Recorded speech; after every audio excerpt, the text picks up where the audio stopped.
Hey guys, welcome to Not So Basic Things. Today I'm going to be talking about tape measures. There are a ton of tape measures out there, many different kinds, different sizes, different types used for different trades. And so I thought, while this seems like a very basic topic, it's a great one for not so basic things because there are a lot of hidden gems in a tape measure.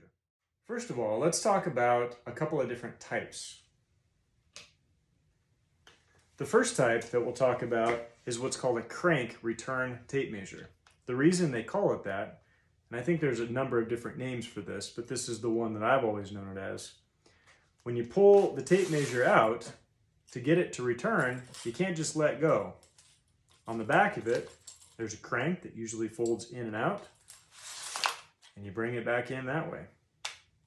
The other type of tape measure is what they call a spring return tape measure. This is what you're probably used to. You pull the tape out, when you're done, you let go. Pretty straightforward. All right, I'm not going to spend a ton of time talking about these, but I do want to point out a couple of interesting things about them. One has to do with the end of this tape measure. This has a fold-out little hook that is pretty indicative of most crank type tape measures. On the end of this, you'll probably notice there are these little hooks or little points. Those points will help to grab onto that thing so that you can do this by yourself without having somebody hang on to the end. Most of us have experienced trying to get the end of the tape measure to hang on to something and it keeps falling off. It can be very frustrating. So this helps with that. The other thing that it has is it's got a little slotted hole in the end of there. That is for hanging on to the end of a screw or a nail or something, again, to help hang on to the end of the tape measure while you're getting your measurement. These crank style tape measures come in a lot of different lengths. They come in shorter lengths, maybe down to 10 or 20, 25 feet, all the way up to several hundred feet. You may have seen some that are like this big around. The spring return tape measure is really what I want to focus on though. I'm going to start at the little guy. This is, again, just a spring return tape measure, but there's something interesting about this one that's different than the rest of these. I'm going to show the front of this. So if you look closely, it says decimals, fractions. So if I pull this out, you'll notice that you see the typical lines that you would that indicate 1/8 inch, 1/4 inch, 1/2 inch, 3/4, so on and so forth. But you also see numbers, little numbers along the bottom of the tape measure. This tape measure is used for people that work in a machine shop or other industries where decimals are a lot more useful than a fraction. So each one of those graduations where you've got a number, that's 100 thousandths, 200 thousandths, 300 thousandths, so on and so forth. This is a type of tape measure that if you're in one of those industries, this is really, really handy. I can't say that this tape measure is necessarily more accurate than your average tape measure, but it sure is a lot more useful than a fractional one if you're in one of those situations. Here is another tape measure. This one is what I would consider a standard tape measure. It's a 25 foot. And I want to point out a couple of features about this tape measure and really all or most spring return type tape measures. The first thing is this end hook. There's a couple of things about this that are similar to the crank style tape measure. One being that at the end of it, it has this slot. And again, that slot is for hooking the top of a nail or a screw or something to help hang on to the end of this tape measure so that it doesn't come flying off.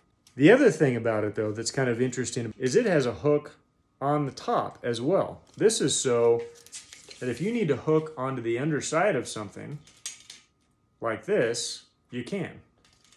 Because doing this doesn't work very well.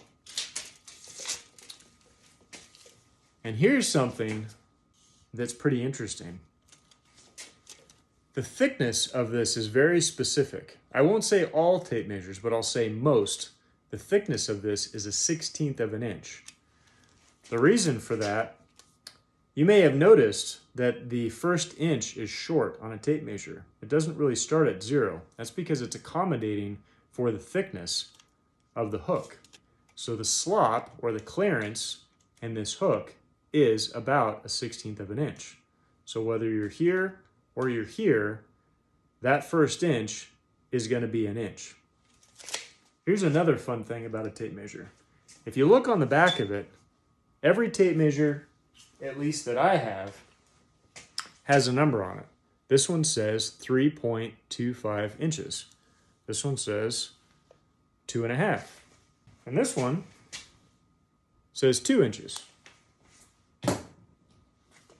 Most of us have been in a situation where you're measuring something and you've got to measure to the inside of a window frame or someplace where it's not easy to take and do one of these into the corner because is it a 1/4 inch? Is it 3/16? Is it an 1/8?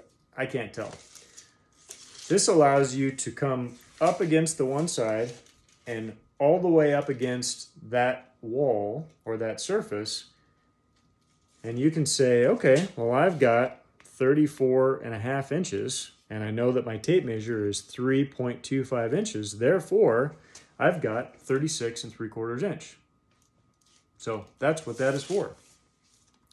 The other thing about this hook that I almost forgot to mention, this one doesn't really have it, but a lot or some tape measures have kind of a serrated face right here.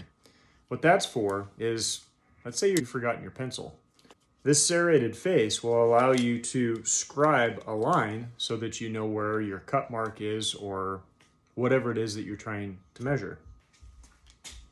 There's another feature about tape measures, some tape measures that, and actually I've only seen this on a couple, that's pretty cool. How many of you ever tried to reach that far post or that far beam and had that happen? So this tape measure, we can go to about 5 feet before this one breaks. This one, not even 4 feet. Let's try this one.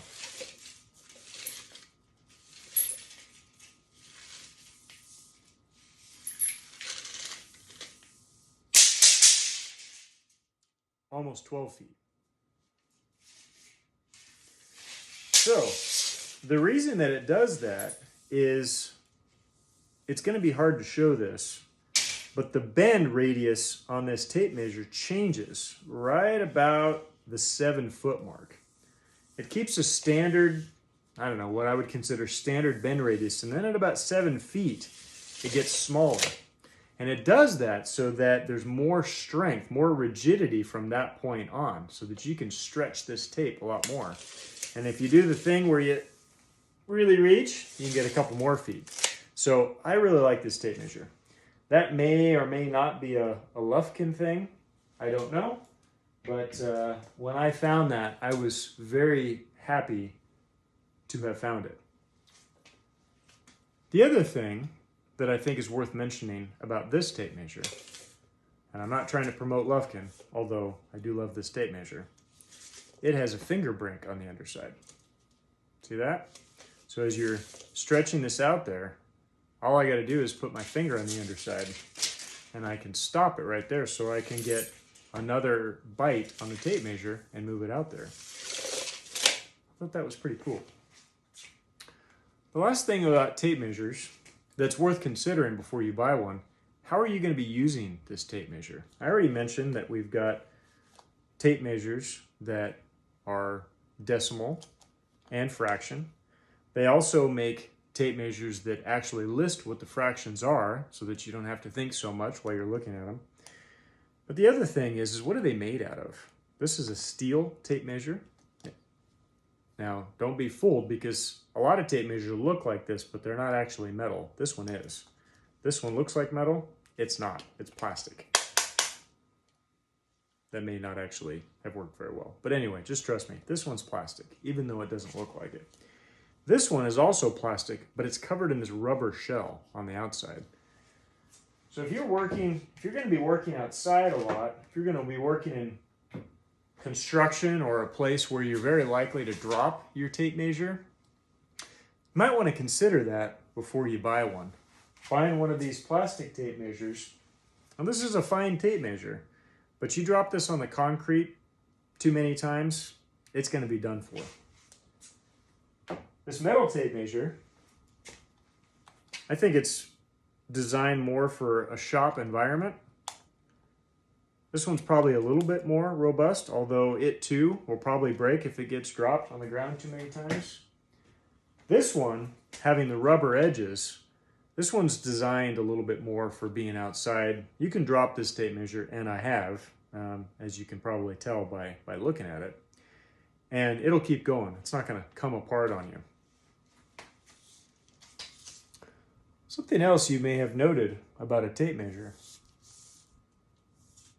It's got numbers on it. That's not that interesting. This tape measure counts up, and it just continues counting up all the way to 25 feet, whatever that number happens to be. But it also, you may have noticed a couple of other things. So a lot of tape measures will highlight the foot measurement.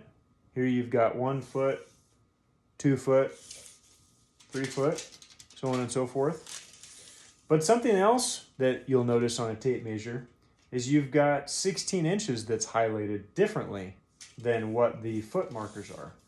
And if we look again, now we've got 32 inches, double of 16, and 48. The reason for those is because that's your typical stud spacing in home construction, or probably just about any construction. So this makes it really, really nice so that you don't have to remember that, you don't have to think about it. You just set your tape measure, and every 16 inches you can make a mark and know exactly where your studs are, where they're supposed to be. This is especially helpful if you're laying a piece of sheeting or drywall or something on the wall. This is a very quick way to know where your studs should be. Some stud spacing is every 2 feet. In that case, you can just use these marks. It's pretty easy. There's other spacing, and that's indicated by these diamonds that are sometimes red or black. Hopefully you can see that. There's a little diamond right there. That is at the 19 3/16 mark, and you've got those diamonds every 19 3/16. Here we have it again. And that, I believe, is for engineered beams or engineered studs and spacing for those. Safety when using a tape measure is probably not something that you think about when you think about a tape measure. There are a few things with regard to safety that you should consider. Number one, when you're reeling this back in, be really mindful about where your finger's at. These things can really get some speed going. If your finger is along the edge of this, there's a good chance it's going to cut you. So don't put your fingers near this. I will put my finger on the bottom here and slow the descent. I'll even do this, as a lot of you probably do. The other thing, if the tape measure is really out a long ways and it's coming at you at a high rate of speed, if the hook here grabs a hold of something, there's a good chance the tape's going to go like this. Could hit you in the face, could hit you in the eye. So it's never a good idea to let the tape come in as fast as it's capable of doing. You always want to arrest that speed a little bit, being mindful so that you don't get hit in the face. All right, I hope you enjoyed the video on tape measures. Hopefully you learned something, and consider showing this video to your kids, especially those that are interested in learning about building things or what's going on out in the garage. I'm sure there are a number of things about tape measures that I missed, but those are the ones that stood out to me that I think are interesting. Hopefully you find them interesting too. And with that, thank you for watching, and don't forget to like and subscribe. Take care.